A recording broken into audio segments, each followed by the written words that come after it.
ისინი გეუნებოდნენ და ჩვენ ვამატებდით თუ არასწორი ინფორმაცია ჰქონდათ ჩვენ ზენდა გუსწორებდით. არ გასასწორებია. კი, რამოდენიმე წელი. ძალა ერთობა. რა თქმა უნდა.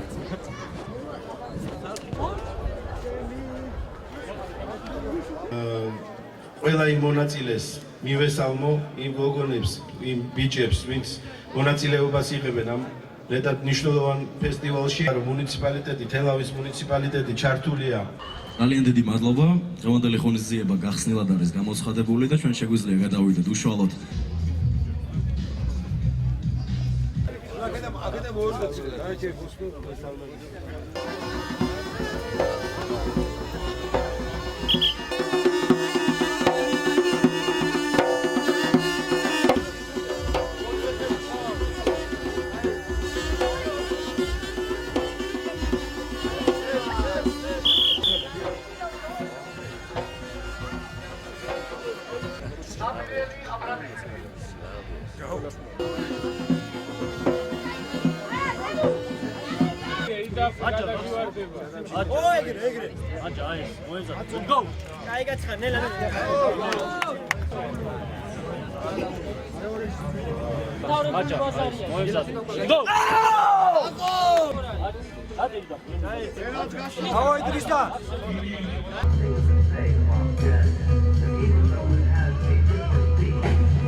overtime პირველ ჩაგდებულ ბურთზე.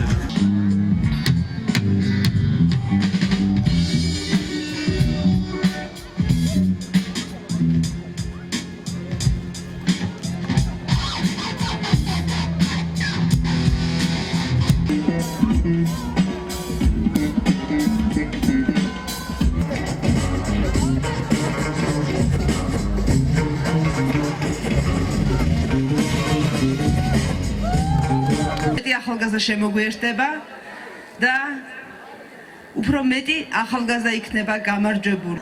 გავაგრძელებდეთ დაჯილდოების ცერემონიალს. შეგვიძლია ტაში დავუყრათ ხოლმე.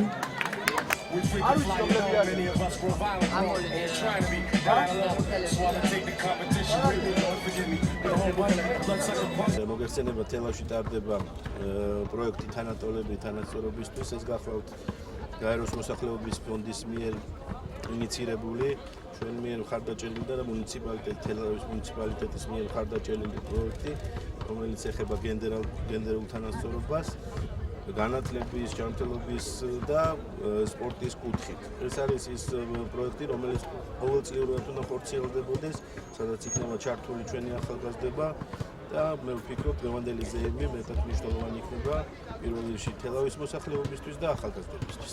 დღეს თელავი მასპინძლობს ახალგაზრდა ფესტივალს, რომლის ორგანიზატორები გახლავთ გაეროს მოსახლეობის ფონდი, საქართველოს სპორტსა და ახალგაზრდობის სამინისტრო, თელავის მუნიციპალიტეტი. ფესტივალის თემატიკა გახლავთ თანატოლები თანასწორობისათვის და ვფიქრობ, ეს გახლავთ არაჩვეულებრივი თემა, სადაც წამყვანი ძალა გახლავთ სწორედ ახალგაზრდები.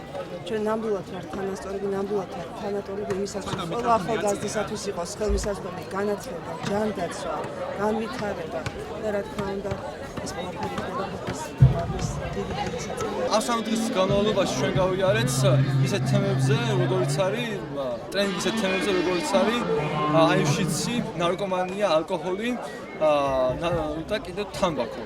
მის მომდე ჩვევებზე და დღეს გამოვედით, გავავრცელეთ ინფორმაცია, რაც თავარია, სწორი ინფორმაცია გავავრცელეთ ხალხში, დავარგეთ ფლაიერები, მოვუწოდეთ ხალხს, რომ იცხოვრონ ჯანსაღი ცხოვრების წესით და რა თქმა უნდა, ასეთი ფესტივალები თუ გაიმართება ხშირად და მიიღებთ მონაწილეობას, ძალიან კარგი იქნება, იმიტომ რომ ხალხი მონდომებულია და ყველანი მიიღებენ მონაწილეობას აუცილებლად. ეს პროექტი მიმდინარეობს უკვე ჩატარდა უკვე 7 რეგიონში. რაც ამ პროექტის მიმდინარეობაზე შეიძლება ვთქვათ არის ის, რომ ძალიან ბევრი ადამიანი, ვინც იღებს ამაში მონაწილეობას, ითხოვს, რომ იყოს უფრო ფართო მასშტაბიანი, უფრო ბევრი ადამიანმა გაიაროს ეს ტრენინგი, ვთქვათ, არა მხოლოდ სხვილ ქალაქებში, არამედ ვთქვათ, რაც შედარებით დიდ დასახლებებში რო ჩატარდეს და სოფლებშიც ესე ვთქვათ, რომ იყოს მსგავსი ღონისძიებები, სულ ითხოვენ. შედეგად რასაც მე ვხედავ არის კიდევ ის რომ უფრო მეტად შეიძლება ადამიანები დაკავდნენ სპორტით, მისდიონ ცხოვრების ჯანსაღწეს და უფრო ნაკლებად იფიქრონ, ვთქვათ, არასწორ ქცევაზე, სარისკო ქცევებზე საერთოდ და იმედი გვაქვს რომ ეს პროექტი უფრო მასშტაბურ სახეს მიიღებს მომავალში.